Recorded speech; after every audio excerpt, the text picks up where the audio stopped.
Hello students, Mr. Giant here. Today we're working on Chapter 5, Lesson 3. It's a golden age in Egypt. Let's get to it. Around 2200 BC, the ruling pharaohs of Memphis began to weaken. There was a 200-year power struggle between competing Egyptian nobles. Around 2055 BC, a new dynasty took control, ushering in what is now known as the Middle Kingdom of Egypt. This is where things really take off for the Egyptians in a good way. They used their armies to expand, collecting tribute from conquered peoples. The pharaohs expanded crop production, building more irrigation and ensuring water for the population. A canal was built from the Nile to the Red Sea so they could trade their goods to anywhere on the Red Sea. It was great for their economy. The arts flourished, with many paintings being rendered. Instead of pyramids, pharaohs were entombed in limestone cliffs that are now known as the Valley of the Kings. There they are right there. Let's talk about the Hyksos real quick. In the 1600s BC, there was another civil war in Egypt. The weakened state left, the Egyptian empire weak. An invading force of the Hyksos literally rolled over the Egyptians with an unknown weapon, the chariot. For 100 years, the Hyksos ruled Egypt. In that time, the Egyptians learned to use the chariots themselves, as well as the sturdy bronze and iron Hyksos weapons. Under the leadership of an Egyptian prince named Ahmose, the Egyptians were able to drive out the Hyksos. This started a period of Egyptian history known as the New Kingdom, the most prosperous time in Egyptian history. Here is Ahmose kicking some butt. Let's talk about the Lady Pharaoh. Typically, power in the monarchies of ancient Egypt went from father to son. Now, there was a lady pharaoh named Hatshepsut. Looked it up.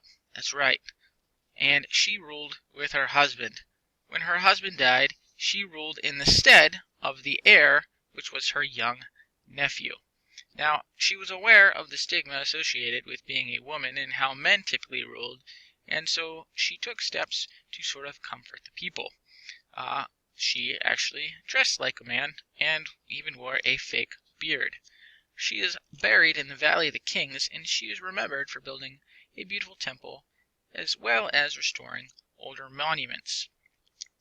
Now that's all well and good, but some of the real accomplishments of Hatshepsut was greater trade. During her reign, Egyptian goods were traded for precious metals and wood. Wood was a scarce commodity in Egypt. There weren't a lot of trees there, but they needed it to build boats and fancy furniture. They also traded for incense, which is a funny little thing that you use even to today, and you burn it and it smells nice. The trade brought the Egyptians in contact with the Phoenicians.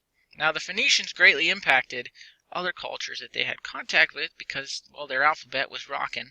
Our alphabet's based on it, and their whole trading empire rapidly spread ideas from one culture to another culture. Really, they facilitated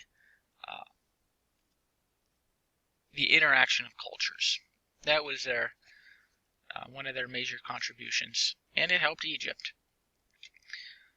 During this time, Egypt built political ties by exchanging envoys with nearby countries. You might think of these as ambassadors.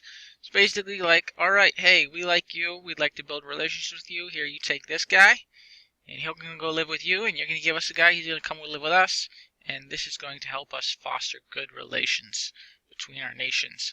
Also, Egyptian nobility married foreign nobility, and this further strengthened Egyptian ties to basically other empires and peoples.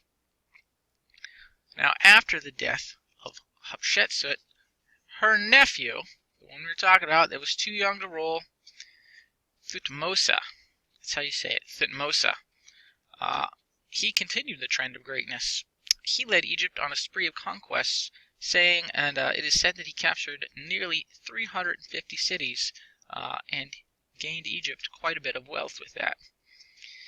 Now, in your book, there's a little section on unusual pharaohs, and they talk about Amenhotep, who unsuccessfully tried to turn the Egyptian religion into a sort of monotheism.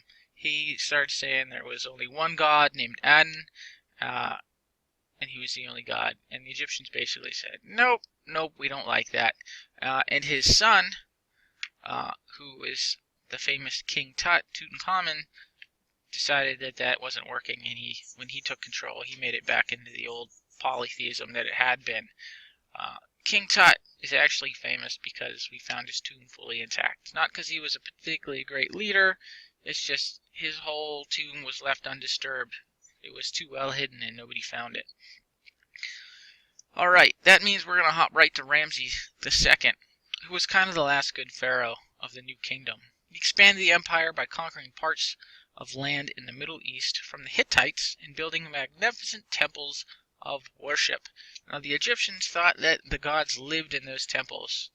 They weren't like modern churches where people would go to worship so much as they were houses built for the gods and special occasions.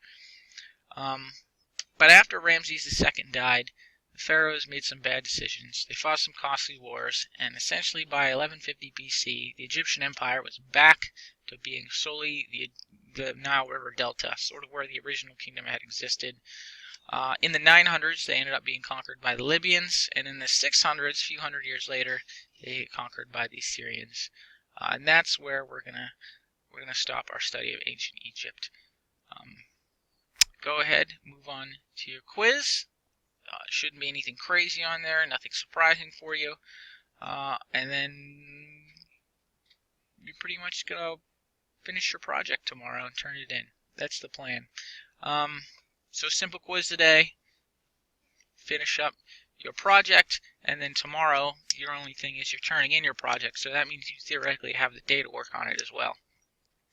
If you have any questions about this lesson or your project, please get hold of me. Otherwise, have a wonderful day.